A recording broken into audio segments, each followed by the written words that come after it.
Hi guys. This week we're going to be talking about different environments in our world and how you would live in them based on their features. So we're going to start by reading The Great Kapok Tree, a tale of the Amazon rainforest, and we're just going to think about some cause and effects. So if something happens, what leads it to do something else? So we'll talk about those as we read this book, and then I will tell you what your activity for this week will be. And Cherry. Two men walked into the rainforest. Moments before, the forest had been alive with the sounds of squawking birds and howling monkeys. Now all was quiet as the creatures watched the two men and wondered why they had come. The larger man stopped and pointed to the great kapok tree. Then he left. The smaller man took the axe he carried and struck the trunk of the tree. Whack, whack, whack. The sounds of the blows rang through the forest. The wood of the tree was very hard. Chop, chop, chop. The man wiped off his sweat that ran down his face and neck. Whack, chop, whack, chop. Soon the man grew tired. He sat down to rest at the foot of the great kapok tree. Before he knew it, the heat and hum of the forest had lulled him to sleep. A boa constrictor lived in the kapok tree. He slithered down its trunk to where the man was sleeping. He looked at the gash the axe had made in the tree. Then the huge snake slid very close to the man and hissed in his ear. "Senor, this tree is a tree of miracles. It is my home, where generations of my ancestors have lived. Do not chop it down." So the snake is telling him, if you chop down this tree, you're going to take away not just my home, but the home that has been in our family for so long. Okay, so chopping down that tree would put the snake out of a home. That would be your cause and your effect.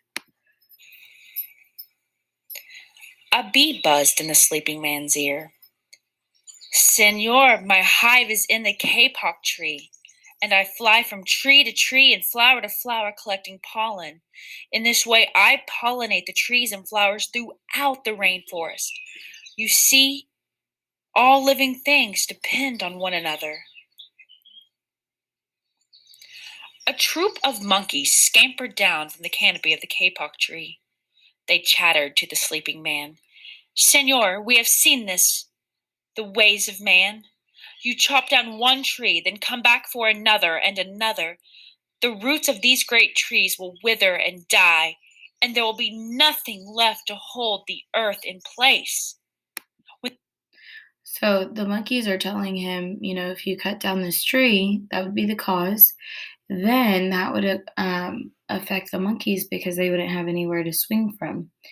And then the bee was telling him, your cause would be, if you chop down that tree, then the effect would be that the bees would have no hive in that tree. Um, When the heavy rains come, the soil will be washed away, and the forest will become a desert. A toucan, a macaw, and a cock of the rock flew down from the canopy. "Senor," squawked the toucan, "you must not cut down this tree. We have flown over the rainforest and seen what happens once you begin to chop down the trees. Many people settle on this land. They set fires to clear the underbrush, and soon the forest disappears. Where once there was life and beauty, only black and smoldering ruins remain." so these animals are telling him, the parrot this time was like, you're not going to stop just at this one tree.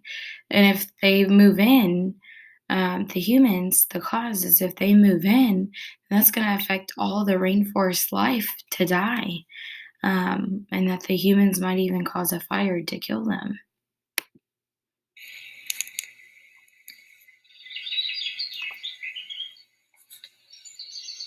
A bright and small tree frog crawled along the edge of a leaf.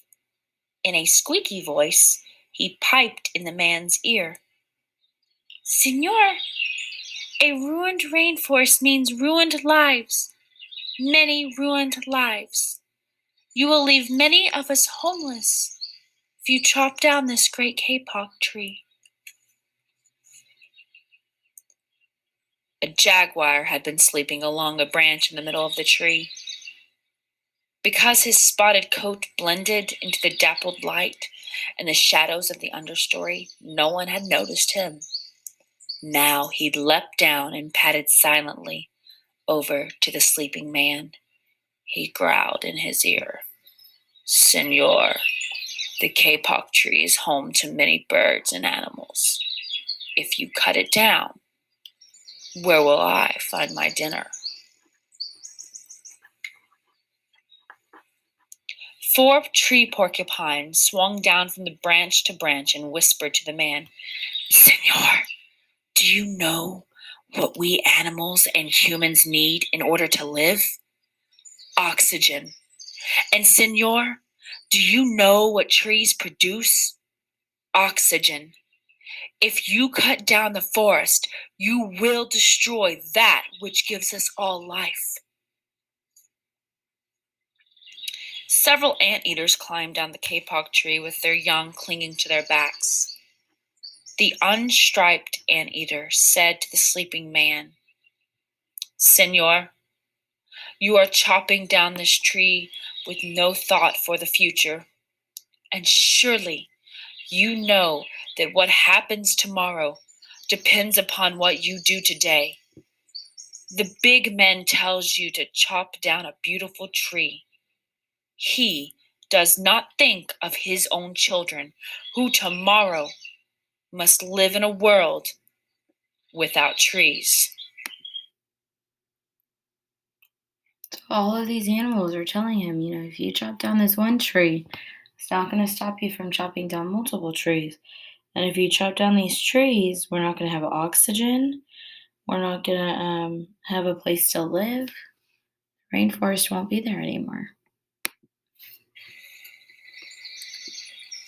A 3-toed sloth had begun climbing down from the canopy when the men first appeared. Only now did she reach the ground. Plodding ever so slowly over to the sleeping man, she spoke in her deep and lazy voice. "Senor, how much is beauty worth? Can you live without it? If you destroy the beauty of the rainforest, on what would you feast your eyes?" A child from the Yanomamo tribe who lived in the rainforest knelt over the sleeping man. He murmured in his ear, "Senor, when you awake, please look upon us all with new eyes." The man awoke with a start. Before him stood the rainforest child, and all around him, staring, were the creatures who depended upon the great kapok tree.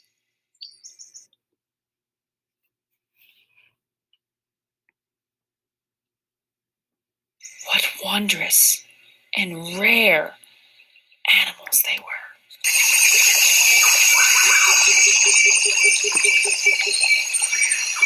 The man looked about and saw the sun streaming through the canopy.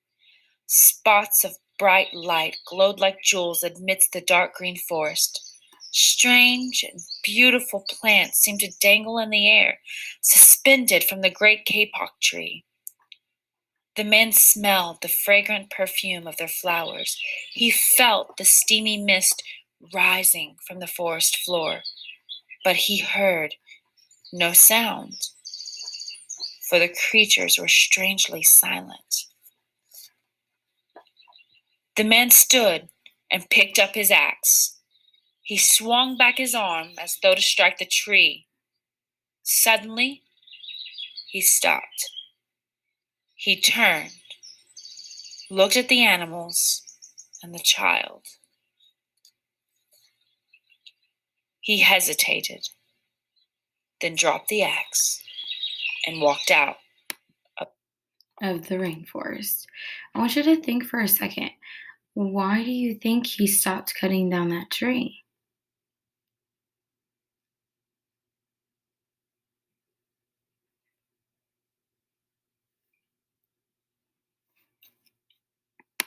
Of the rainforest.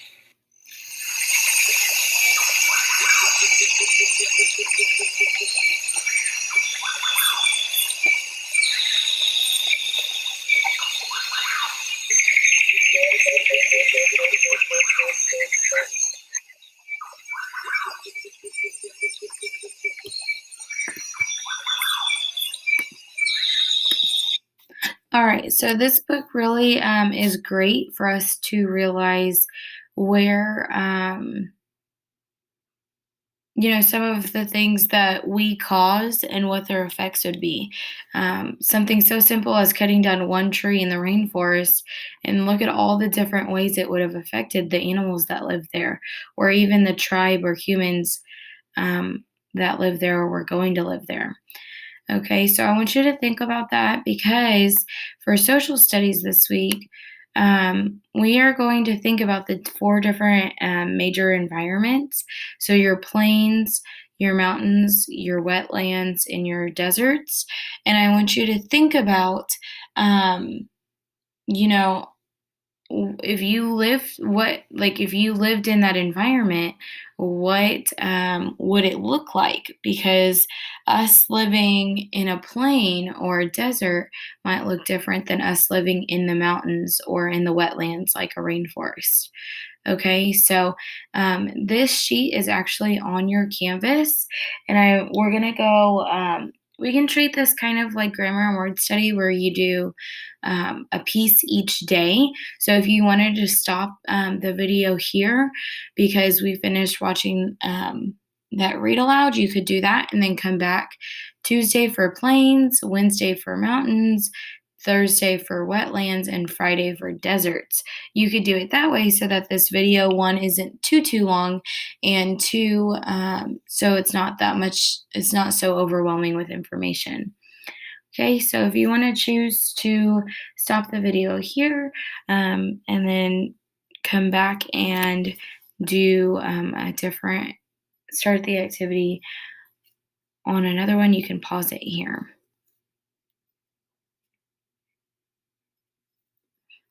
All right, guys. Today we're going to read through a Pebble Go. And remember, you have access to Pebble Go through your Kitty Cloud, but I'm going to read through them just in case anybody has trouble getting there. And we are going to talk about plains today. So I'm going to read through a book on plains. And as I do that, I want you to draw a picture of people living on plains. And then I want you to tell me, so it says people adapt or modify this environment by. So really what I'm asking you to write here is, what would people have to do in order to live there? What would it look like living there? A plain is a large area of mostly flat land. Plains are one of the main types of landforms on Earth. Plains are found on every continent. At least 1/3 of Earth's land is covered by plains. Weather on the plains. Grasslands grow on plains. In North America and Europe, most grasslands have warm summers and cold winters. Tropical grasslands are found on plains that are always warm, such as in Africa and Australia. So, when thinking about what it would look like to live on a plane, I want you to think about their weather. Okay. So, it just said that they have warm summers and cold winters. Okay. And that most planes that are always warm are such as Africa and Australia. Okay. Places on plains. Plains are mostly found in the middle of continents, where fewer people live. Long ago, people on plains built homes from sod. People cleared grasslands to make farms and ranches on the flat, open land. Okay. So, you might think about that when you're telling me about what it would look like to live on a plain, also, that they use the lands as to make farms and ranches. Working on the plains. Most people who live on plains work in farming and ranching. Wheat is a major crop. Cattle and sheep are raised on large ranches. People also mine oil, natural gas, and gold on the plains. Okay, so think about that when you're telling me, um, how people would live there. How people change plains. People affect the plains by destroying the native plants and animals that live there. Nearly all of the grasslands on North America's plains have been cleared for crops and livestock. Okay, so that's another thing to really think about is like with the kapok tree, we were talking about how one guy was going to start cutting down the forest tree at a time. So us people affect these grasslands or these plains by clearing them from crops and livestock.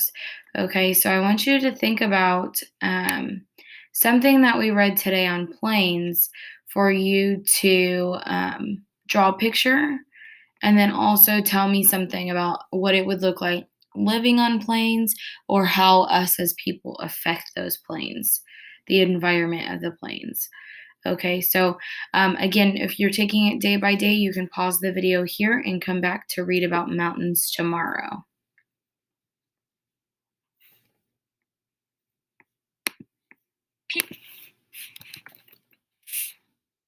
People and All right, guys. social studies. So today we're going to talk about living in mountains. Same thing as yesterday when we did the plains. We're gonna read through living on mountains, and as we do that, you're going to think of a picture you can draw in this box, and then think about how it would look like to live in mountains or how humans affect the mountains. Okay.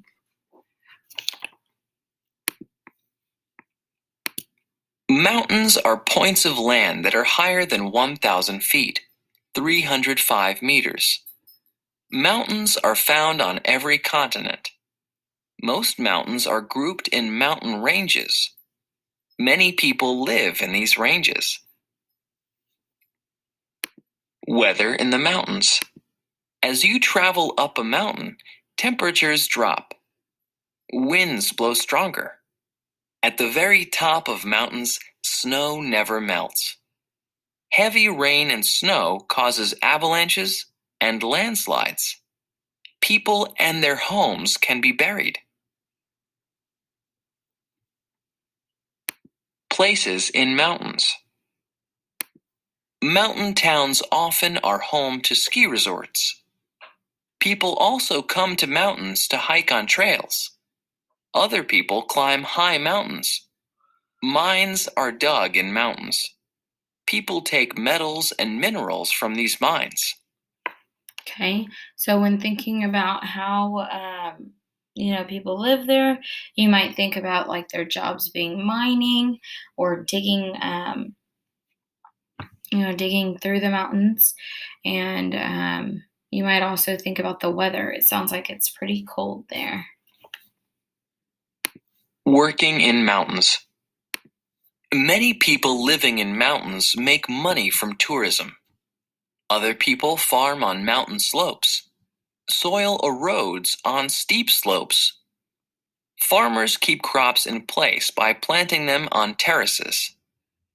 Okay, so people that live there, they crop and make money from either farming or tourism, which is like whenever you go visit places, you have visitors from other places. How people change mountains. So Pebble Go. now I want you to think about, how did us as people, how did we change or adapt the mountains? Farmers and builders clear trees which erode soil. Mountain climbers leave trash behind. Mining also causes pollution. People create parks and nature reserves to protect mountain land. Okay, so I want you to think about that as you're thinking about how people change the mountains or how people live on mountains, okay? So you would draw a picture based on what we read today and then tell me what it's like living there and how we as humans affect the mountain life, okay? Now, you can go ahead and pause the video here and then pick it back up on wetlands tomorrow.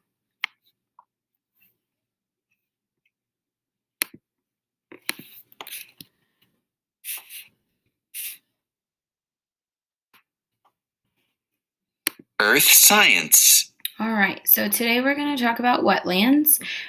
We are going to read through another book on Pebble Go. Remember that you have access to Pebble Go through your Katie Cloud, so you can go look at this book further if you'd like, or just rewind and replay this video. We are going to read about it, and you're thinking about a picture you can draw, how it would be like living on wetlands, and how humans or people affect the wetlands. Wetland ecosystems are land areas that hold water most of the year. Marshes, swamps, and bogs are wetlands. They are like giant sponges. They soak up water that might cause floods.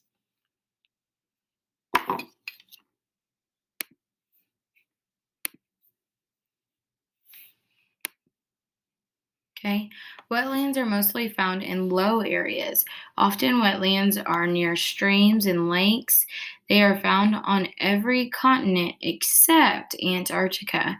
Many of Earth's wetlands are in Canada. Okay, so start thinking about what it would be like to live near a swamp or marsh, a wetland. Wetlands have 3 layers. Cypress trees and ferns are on the top in the forested layer. Grass and cattails grow in the middle, emergent layer. And water lines and duckweeds float in the aquatic layer. Okay. More than 5,000 kinds of trees and plants grow in wetland areas. Grasses are found in marshes and bogs. Mosses grow wild. Mangrove trees grow best in warm saltwater swamps. Many kinds of animals live in the wetlands. Wetland animals. Birds, bugs, and snakes are common. Ducks and geese make winter homes in wetlands. Frogs and toads hop and swim there. Beavers live in wetlands too. Okay, so based on that information, I want you to draw a picture of something about the wetlands, and then I want you to think about what it would be like living near a wetland, like a swamp, and how do you think humans impact the wetlands?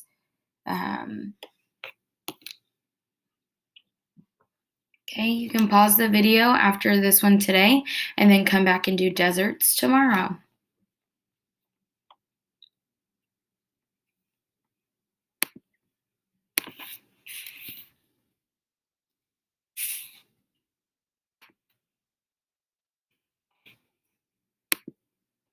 All right, guys, today we're going to talk about deserts. And as I read through Pebble Go, you can think of a picture you'd like to draw and then think about what it would be like living in a desert or and also how humans affect the desert. Deserts are very dry places to live. Fewer than 10 inches, 25 centimeters of rain fall yearly in deserts. Deserts can be hot or cold. They are found on all continents. Weather in a desert.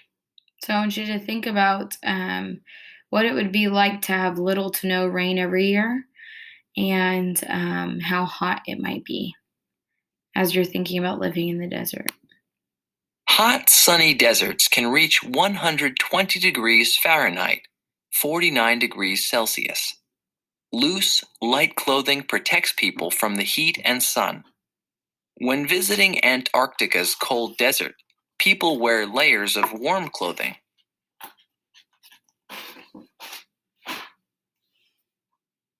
Places in deserts. About 1 billion people live in Earth's deserts. Most of these people live in and around oases. An oasis has enough water to grow crops. In the United States, cities and deserts pump water from wells and rivers. Okay, so knowing that you might have to pump your water from wells and rivers is much different than how we live our life. So think about that if you were living in the desert. Working in deserts.